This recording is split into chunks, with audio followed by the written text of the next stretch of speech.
எல்லோருக்கும் வணக்கம். நான் இப்ப சொல்லப்போற மெசேஜ் என்னன்னு பார்த்தீங்கன்னாக்கா, சுண்டைக்காயின் மருத்துவ குணங்கள். நான் ஒண்ண சிரமப்படுத்தி சொல்லணும்னா, அதோட நம்ம என்ன பண்ணுவோம், சுண்டைக்காய ஒப்பிட்டு தான் சொல்லுவோம்.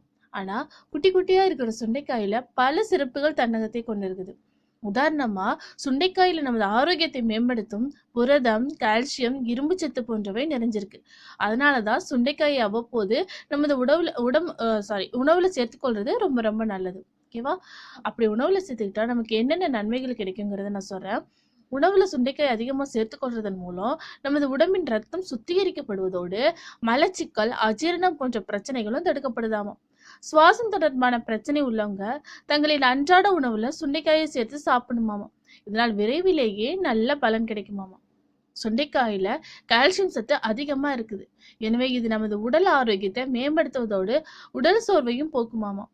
உணவுல அதாவது வீக்லி ட்வைஸ் சுண்டைக்காயை சேர்த்து சாப்பிட்டு வந்தா வயிற்றுள்ள பூச்சிகள் வெளியேற்றப்படும்.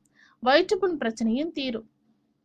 தலை சுற்றல், வாந்தி, மயக்கம், மார்புச்சளி, தொண்டைக்கட்டு, ஆஸ்துமா, காசநோய் போன்ற பிரச்சனைகளுக்கும் சுண்டைக்காய் நல்ல நிவாரணமா இருக்குமாமா. சுண்டைக்காய் சாப்பிடுவதன் மூலம் உடலுக்கு தேவையான நோய் எதிர்ப்பு சக்தி அதிகமா கிடைக்குமாமா. சர்க்கரை நோயை கட்டுப்படுத்தும் தன்மை சுண்டைக்காய்க்கு இருக்கு. சுண்டைக்காயை முற்றியதாக இருந்துச்சுன்னா அதை மோர்ல ஊற வச்சு வெயில காய வச்சு வற்றல் குழம்பு தயாரித்து நம்ம சாப்பிடலாம். உடலில் உள்ள நச்சுகளை வெளியேற்ற தன்மை இந்த சுண்டைக்காய்க்கு இருக்கு. ஓகேவா? இந்த சுண்டைக்காய் வீக்லி ட்வைஸ் எடுத்துக்கிறது நம்மளுடைய ஆரோக்கியத்துக்கு ரொம்ப ரொம்ப நல்லது. இந்த மெசேஜ் உங்களுக்கு ரொம்ப யூஸ்ஃபுல்லா இருக்குன்னு நம்புறேன். பிடிச்சிருந்தா லைக் பண்ணுங்க, ஷேர் பண்ணுங்க, மறக்காம கீழே உள்ள சப்ஸ்கிரைப் பட்டனை சப்ஸ்கிரைப் பண்ணுங்க. தேங்க்யூ.